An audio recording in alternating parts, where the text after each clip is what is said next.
आज हम बात करेंगे उन अनकहे संघर्षों की जो मिडिल क्लास घरों के बंद दरवाजों के पीछे होते हैं।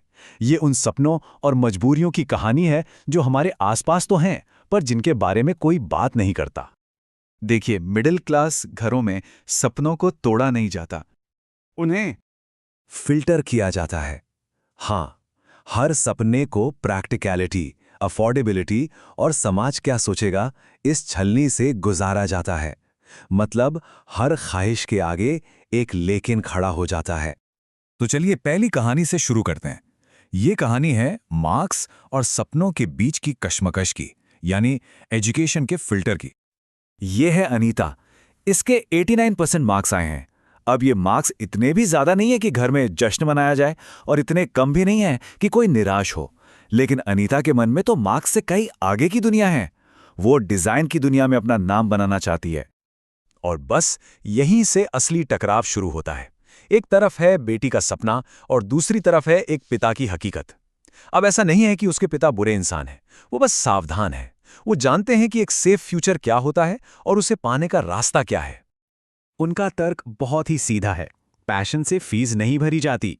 उनकी ये चिंता कोचिंग क्लास की मोटी फीस और स्कॉलरशिप के उन मुश्किल फॉर्म्स में छिपी हैं जिन्हें समझना भी अपने आप में एक काम है।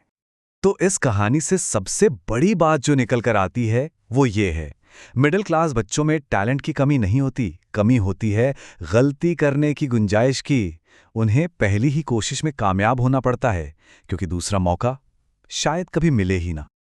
अब कहानी में एक ट्विस्ट आता है। अनीता को एक ऐसे कॉलेज से एडमिशन का ऑफर मिलता है जिसकी फीस दी जा सकती है, लेकिन ये उस कोर्स के लिए नहीं है जो वो करना चाहती थी। अब अनीता क्या चुनेगी? अनीता का फैसला तो अभी बाकी है, पर आइए अब हम दूसरी कहानी की ओर बढ़ते हैं। ये कहानी है शादी की, और यहां हर फैसला इज्जत के फिल्टर से होकर गुजरता है। असल में मिडिल क्लास परिवारों में शादियां सिर्फ दो लोगों के बारे में नहीं होती। ये तो प्लानिंग, उधार और दिखावे का एक लंबा खेल होती हैं। पर्दे के पीछे हर मेहमान की प्लेट का हिसाब लगता है और हंसी ठठाकों के पीछे लोन की ईएमआई की चिंता छिपी होती है। एक तरफ मीरा की खुद की ख्वाहिश है कि शादी सादगी से हो, और दूसरी तरफ समाज को दिखाने का दबाव है कि सब कुछ शानदार हो। ये दो दुनियाओं का टकराव है जो एक ही छत के नीचे चल रहा है। और यहां ये समझना बहुत जरूरी है कि ये जो इतना खर्च होता है, ये सिर्फ दिखावे के लिए नहीं होता। ये होता है इज्जत बचाने के लिए, समाज में अपना मान बनाए रखने की एक कोशिश। जैसे मीरा के पिता ने चुपचाप गहनों की लिस्ट से एक आइटम कम कर दिया ताकि बजट में रहा जा सके।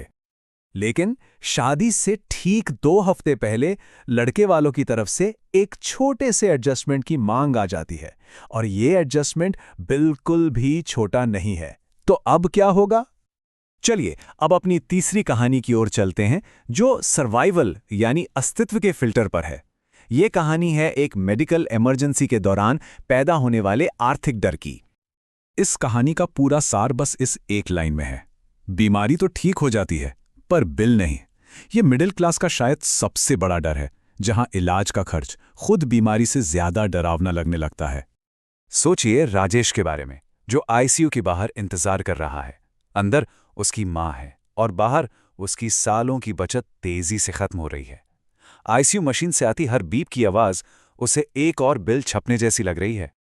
यहां जो बात समझनी जरूरी है वो है फाइनेंशियल सर्वाइवल की। ये एक ऐसी सिचुएशन है जहां शारीरिक सेहत से ज्यादा जरूरी पैसों का इंतजाम करना हो जाता है, क्योंकि मिडिल क्लास के लिए जिंदा रहने का मतलब सिर्फ सांस लेना नहीं है, बल्कि बिल चुका पाना भी है। डॉक्टर एक अच्छी खबर लेकर आते हैं, लेकिन उस अच्छी खबर की भी अपनी एक कीमत है। सवाल यह है कि ठीक होने की असली कीमत क्या होगी?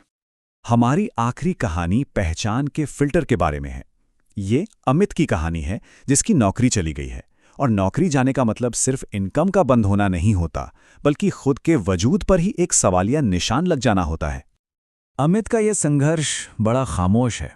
वो अब भी रोज सुबह ऑफिस के टाइम पर उठता है, तैयार होकर घर से निकलता है, लेकिन ऑफिस जाने के बजाय वो एक पार्क में बैठकर एक के बाद एक रिजेक्शन ईमेल्स डिलीट करता है।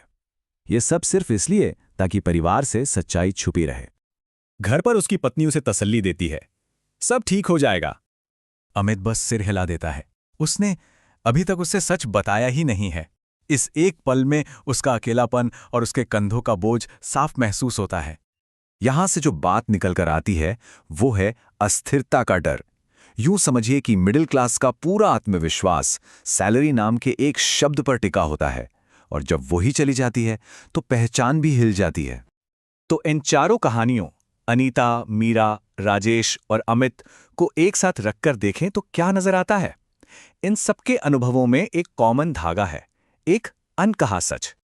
तो इन सभी संघर्षों का निचोड़ क्या है? ये 4 बातें हैं। पहली, इनमें टैलेंट नहीं बल्कि फेल होने की गुंजाइश की कमी है। दूसरी, ये दिखावे के लिए नहीं बल्कि इज्जत बचाने के लिए खर्च करते हैं।